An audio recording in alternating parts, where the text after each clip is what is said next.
pride. And we understand that Lucifer is the one that is responsible for that spirit being in the earth realm. And we talked about everybody examining themselves, making sure that you don't have this part in your life. Amen. And today, the seventh test is the test of sacrifice. The sacrifice test. Say with me, sacrifice. Sacrifice. And Webster's dictionary says that a sacrifice is the act of giving up something that you want to keep. The act of giving up something that you want to keep, especially in order to get something else to help someone. It is the act of giving up something that you want to keep. In the act of getting something that you want.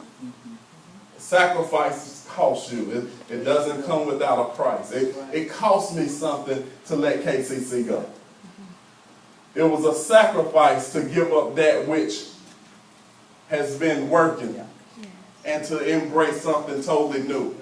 That was a sacrifice. How many know that? Yeah. And so we got to understand that if we're going to get to our next level, God is going to require sacrifices. And he told me there are 3 stages of sacrifice.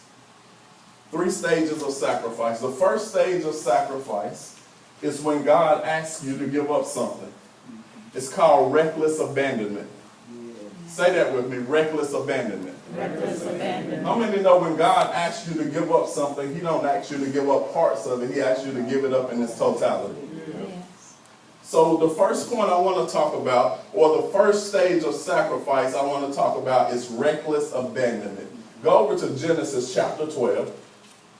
Everybody knows the story. Genesis chapter 12. Do we have anybody in here that has had to reckless abandon something? Yes. Women, you reckless abandon something every time you conceive. You abandon your own health, your own way of life, your body being stretched all out of proportion. I mean, no, that's a sacrifice to bring life into this world. Men, you sacrifice because you got to give up that money. It used to be your golfing money and, you know, your moving money. Now you got to take care of that seed that has come forth. So how many know that's a sacrifice? Yes, it is. You know, some of us got children get ready to graduate high school. My son get ready to graduate college next week. That's a sacrifice to put your children through school. There are a lot of things you have to put on the back burner to make sure that they get what they need. Yes. I put my education on hold to put Minister Jamel through school. By the time Junior got into school, I said, we're going to do this together. So I was able to go back and get my degree and beat him. So I'm like, well, I'm done. You go ahead. But how many know it was a sacrifice? But as a parent, you take that responsibility and you're okay with it. So sacrifice is simply abandoning something that you're comfortable with or something that you deem valuable at that time. So we're going to talk about Abram here. It says, are you there? Genesis 12:1. It says, now the Lord said to Abram, put your name there, go forth from your country and from your relatives and from your father's house. Now, how many know that father should be inclusive with relatives? Relatives meant the ones that are close to you. Father's house means that which sustains you. Father deals with your economic system, your support system. So he said, I want you to disconnect from the people that are familiar with you, and I want you to disconnect from what's been supporting you.